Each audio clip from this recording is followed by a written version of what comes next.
Hello, you're watching World Talks on TVP World. My name is Sasha Farbach. We will not give our money to Ukraine, and we will not send soldiers or weapons. Prime Minister Viktor Orban declared, and as he outlined Hungary's foreign policy for 2026. The country faces growing pressures from tensions with Brussels to disputes with neighboring Slovakia. Orban hardens his stance on migration, EU centralization, and energy security ahead of key elections coming up. Now, to analyze what this means for Hungary and Europe, we're joined by Jakub Jaraczewski, a research coordinator at Democracy Reporting International. Good to have you on TVP World. Welcome. Good morning. Thank you for having me. So I have a series of quotes here from that speech of Viktor Orban. I want to get your view on this. The one I want to start with is actually liberal world order is over. Now, in terms of his speech, I mean, this sounds very grand. How much, let's say, real practicalities behind that kind of statement? I think that what Viktor Orban says is kind of trying to mirror the recent actions of the United States President Donald Trump and the various attempts to dismantle the global multilateral international order that have been happening recently. And also on the European, let's say, background, Orban is very keen to highlight every time that the cooperation between liberal democratic governments is unraveling, that this whole idea of global multilateralism is also not working in Europe. So this is kind of a classic talking point from him, where he very much expresses his longing for a return to what he occasionally refers to as the Europe of nations, a continent of sovereign states that are at most connected in terms of trade and economic exchange, but are not amounting to some kind of a deeper alliance or federalization.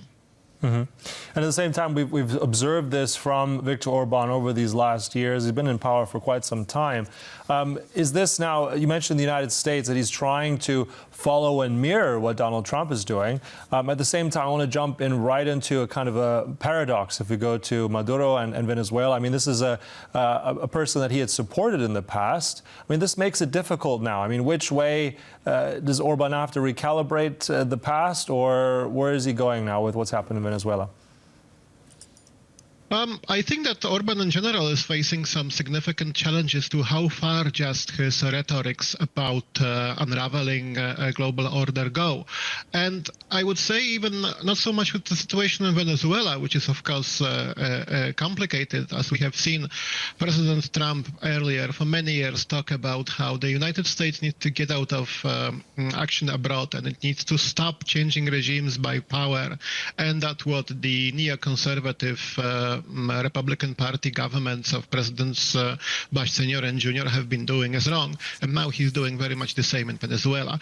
However, for Orban, I would say that currently the most challenging situation is probably the fallout of what is happening in Slovakia, and with what the recent decisions of the Slovakian government, including the penalization of criticism of the Beneš decrees, the loss of expulsing Hungarians from Slovakia after 1945, and how this is playing out, and how this is also being used by the Hungarian opposition in order to attack Orban. So in a way, this whole talk about a cooperation between right-wing governments and the alliance with Robert Fico and similar leaders in Europe and beyond is facing a huge test for Orban right now. Mm-hmm. But also, let's play devil's advocate in some way. Is he in any way successful in all this? I mean, if we're looking at the political rhetoric, it's strong. He attacks Brussels. He attacks the liberal order. But he continues and seems to be getting his way. I mean, if we're looking at also what happened with NATO, a special, let's say, aus clause, so he doesn't have to get involved in Ukraine, the energy sanctions, again, an exception for Orban. Is he making headway here? Is there at some point going to come an end to this? There's that statement against Venezuela by 26 EU member states, not 27. So is it effective? Is there an end in sight? How does Europe deal with Orban now? I think that for the last few years, the policy of the majority of the EU member states and Brussels institutions with regard to Orban was to provide him with exemptions and with exceptions and unlocking the funds in order to, in a way, purchase his compliance, or at least abstention from stopping the support. After all the sanction packages against Russia were ultimately successfully passed, but despite vocal opposition from Orban, and moves are underway to try to mitigate his other vetoes and blocks, for example, on opening the negotiations with Ukraine and Moldova on the accession. So there are limits to this, and I would say that the key limit is that ultimately Orban is facing a highly contested election. He is facing a credible opposition candidate, something which was not quite possible a couple of years ago. And the situation of Hungary internally is becoming increasingly stressful, with the economic situation, with healthcare, with education, and with few other domestic policy fronts being increasingly in a tight spot. And I would say, shortly speaking, Hungary needing money and the European Union being one of the few who could provide it, or at least ease the pressure on Hungary. So this is very much transactional, I would say. And Viktor Orban, ultimately, for him, the first priority is to win the nearest elections. And he's going to balance the amount of domestic rhetoric with foreign action, but also there are limits to his brinkmanship, I think. And we will be seeing more of those limits the more he is being pressured. Mm-hmm. But at the same time, and I want to hit on this again. I mean, you said, and this is what we've heard as well, is that Orban calling Peter Magyar really the main, let's say, opponent that he's going to be facing that election very soon, a puppet of Brussels, attacking Brussels left and right. But as you said, is there really any alternative? I mean, there's money that's needed in Hungary. There's a cost of living crisis. So is this just political theater to a point? Is this something more? Will he stop? Is it just to win another election? How sincere is all this? Because this is Orban doing this for quite some time. Yes, but this has been also Orban going for quite some time. And ultimately, I believe what is his goal is to keep in power and to use this power for the personal gain of himself and his closest associates.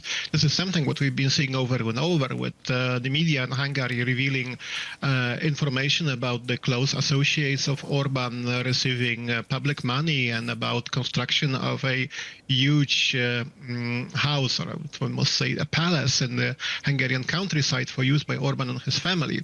And I think that this is the key determinant of whatever he does. And of course, if there is something that he can seize on in order to increase his support domestically and in order to capture the attention of the Hungarian voters, he's going to do this. But also, he will be extremely opportunistic about this. And I think that the key challenge for him right now is that, unlike the previous attempts to oust him by the various facets of Hungarian opposition and the various liberal, democratic, centrist, social democratic parties that tried to get Orban out, is that his current opponent is speaking in a way to the very same people that Orban does. Magyar talks to Hungarian nationalists, to Hungarian conservatives, to the traditional Hungarian countryside, which has for the longest time resonated with Orban's nationalistic and far-right rhetoric.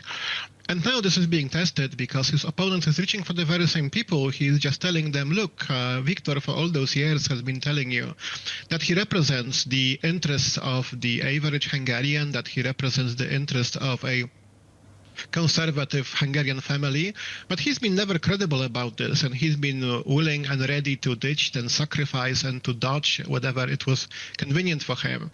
Me, I'm going to actually help you. And this is the messaging of Peter Magyar, who is probably the only hope for the Hungarians who oppose Orban to depose the prime minister and to open a new chapter come the upcoming elections in spring.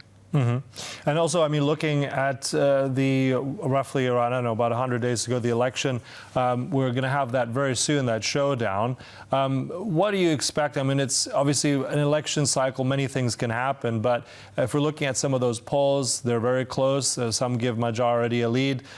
So what, in your mind, will be the reality if we look a few months ahead? What's the biggest stumbling block that could be for Orban or also for Peter Magyar in an election? I think that for Viktor Orban, the biggest challenge is going to be that his voters, his core voters, are increasingly listening to the other guy. And so, for example, with the very recent, again, coming back to the Slovak situation, Viktor Orban has for many decades painted himself as the champion of the Hungarian minorities abroad. And now we are in a situation where in Slovakia, the government of Robert Fico, an ally of Orban, is moving against the interests of the Hungarian minority there. And Orban, apparently prioritizing his alliance with Fico and prioritizing mutual interest between his government and Fico's government, is downplaying this and is seemingly abandoning his support for the Slovaks of Hungarian origin. Meanwhile, Peter Magyar is playing this up, and he is demonstrating and talking about how if he were in power, then there will be immediately a diplomatic crisis with Slovakia, and he would move to protect the interests of the Hungarians there.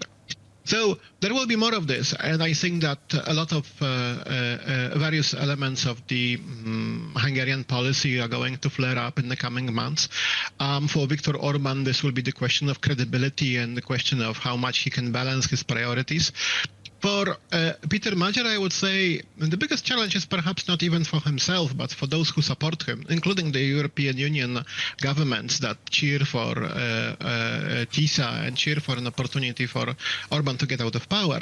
And that challenge is that we don't know really whom Peter Magyar is and what will be his policy if he will become the prime minister. His statements insofar have been all very much calibrated to attack Viktor Orban, but they don't paint a fully coherent image of a policy or at least a direction in which this new government will take. And Hungarians who will go to polls and will vote for TISA against Orban are in many ways voting in the blind. They have no idea what exactly is going to be the Peter Magyar government if he wins. Right, and that Peter Magyar government will still be some time until then. Sorry to interrupt you, but it's going to be an interesting few months ahead indeed until that happens, if that happens. Look, we'll close it there. Thank you so much, Jakub Jaraczewski there. Much appreciated. And thank you for watching us. That concludes World Talks, but stay right here for more on TVP World. Goodbye.